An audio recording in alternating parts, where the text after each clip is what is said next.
Good evening, everyone. Today is 12/26/2013, about 8:38 at night. That's the second time I'm recording this. The sound didn't work on the first one, so that was awesome. Day after Christmas. We had a really fun time yesterday. It was in the morning. I got up early to do my meditation and stuff like that, and I went back to bed at 6:30 or something. And actually, the kids didn't wake up. I still didn't wake up till about 7:15, 7:30. Kyle didn't get up till 8, but when Izzy got up, I heard her jump out of bed and run to the top of the stairs. You hear and you hear her kind of gasp, and she runs into our room. She's like, "Mommy, Daddy, come look what happened!" So it was really cool to actually see that. It was the first year that her excitement really got me excited, and it's kind of awesome to see what Christmas is really about. Just seeing her smile and everything like that. So it was really, really, really fun. Kyle was just awesome. He's always awesome, right? So when he came downstairs and woke up, he got excited too. And he has this little Tykes thing that I had to put together. He pushed him around. He got really excited about that. So it was pretty awesome.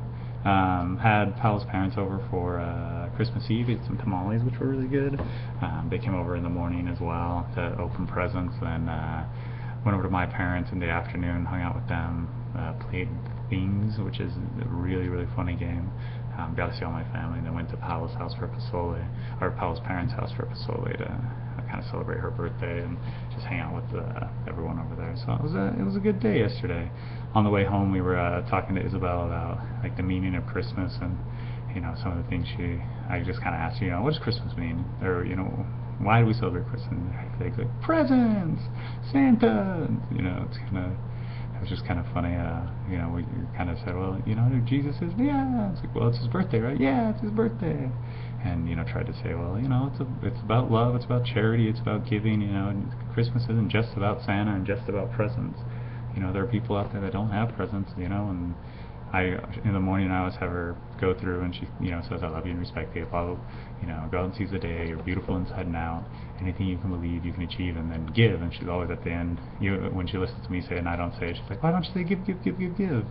And so kind of brought that back home to her, and to say, when you say give, that's what we're talking about, is actually giving to others, and what Jesus taught was, being loving and being selfless and giving of yourself. So, and then kind of asked her again. She's like, presents. Well, we tried. So at least trying to get that there. So hopefully not hopefully, but keep instilling that spirit into her. And some of the things we're gonna do is go through her old toys and get those and go donate them. So it should be pretty fun.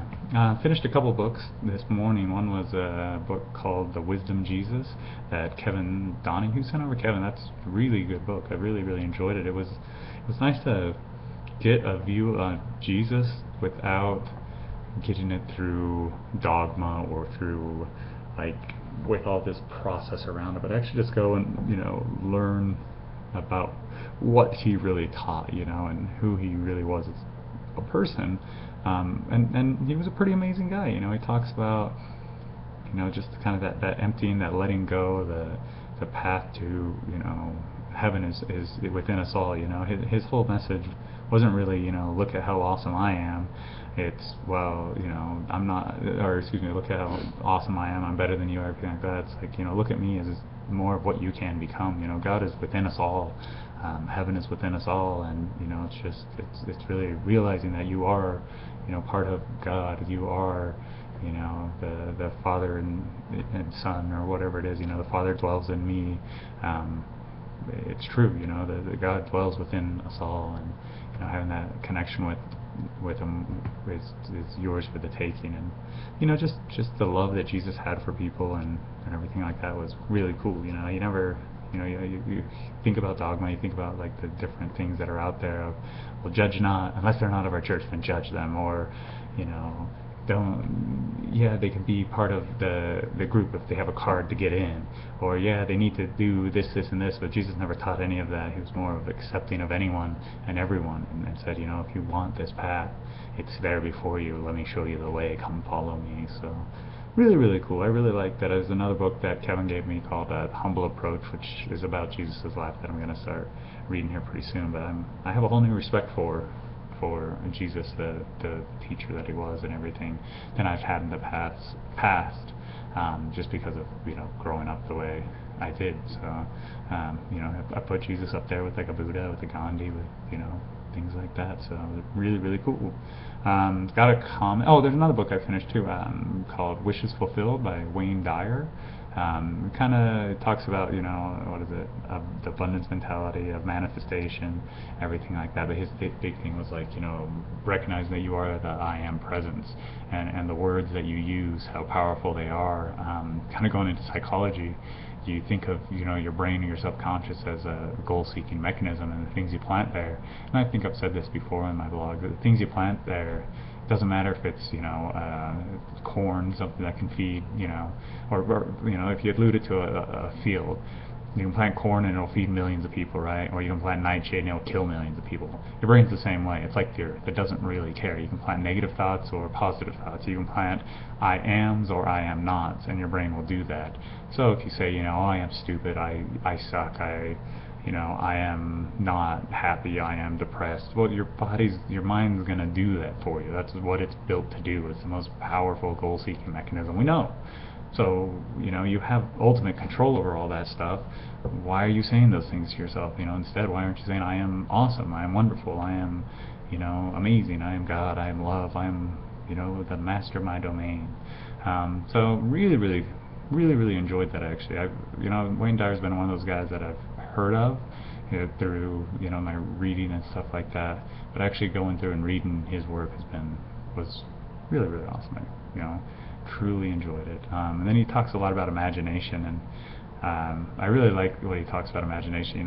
You think about your dreams and your reality now, and in your dream you're ultimately free, right? You can do whatever you want. You can fly, you can change the world, you can control everything, and then you wake up and you didn't even know you were dreaming until you wake up. Well, you're awake in this world right now, and you think you have all these limitations, but really you don't.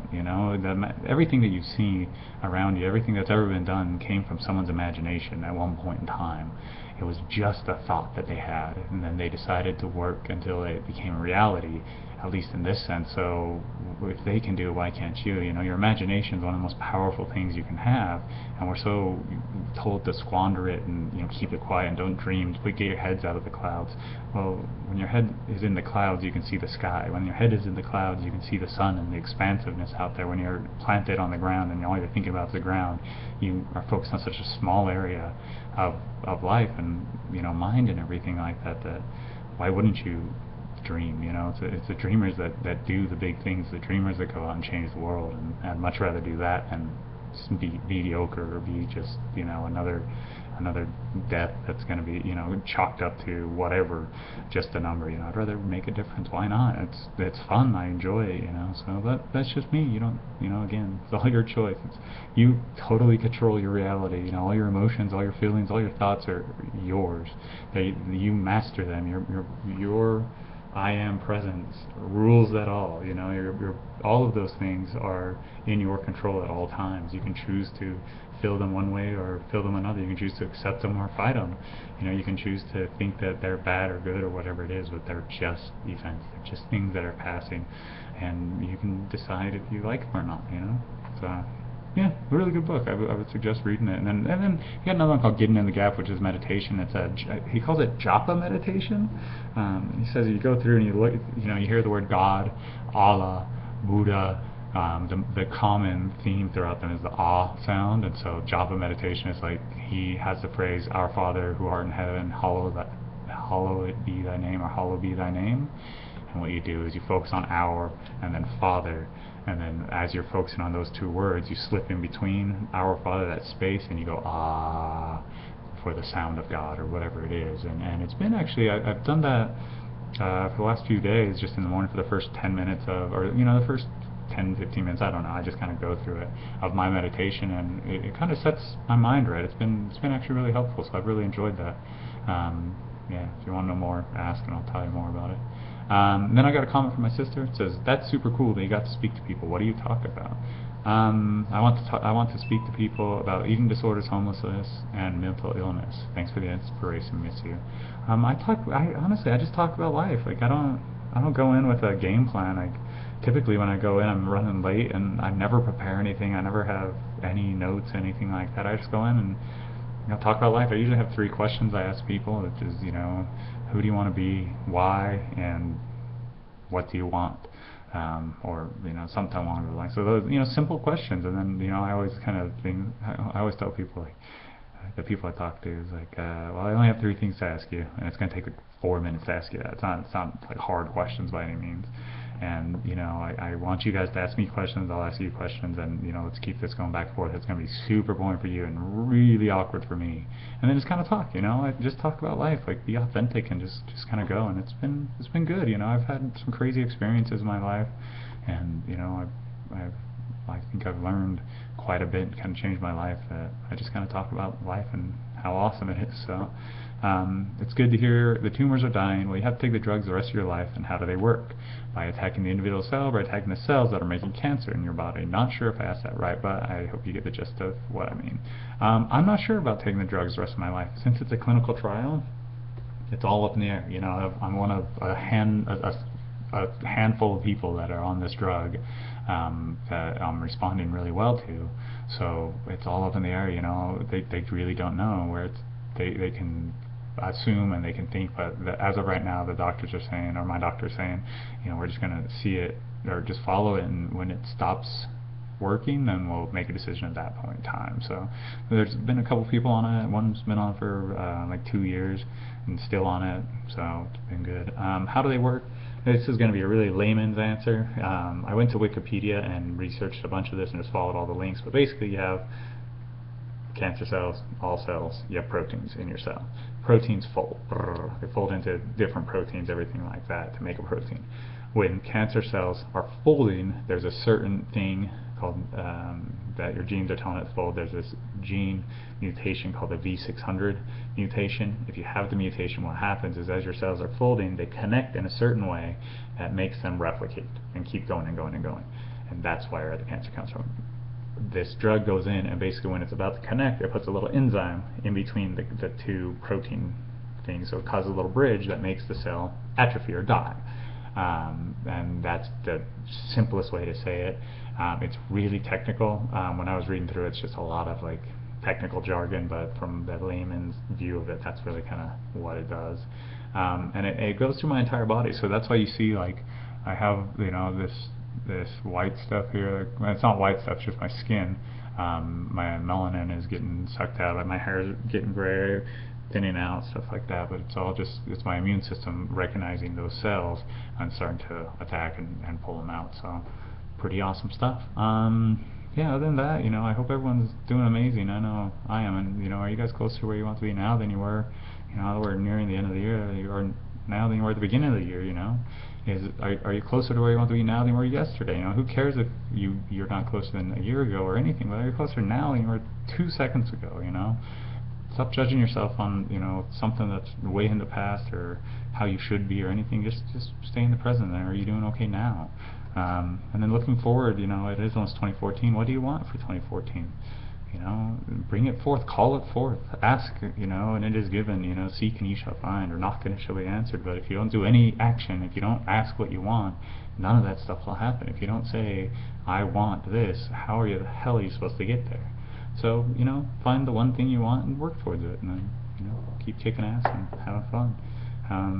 Life's amazing, I really enjoyed, this morning was really nice after finishing that Wayne Dyer book. I just kind of sat there and was just happy all over. Like, it was, I don't know, it was really, really cool. Really, really enjoyed it. So, love you all. Hope you guys are having an awesome time, and a happy new year if I don't talk to you before then. Peace.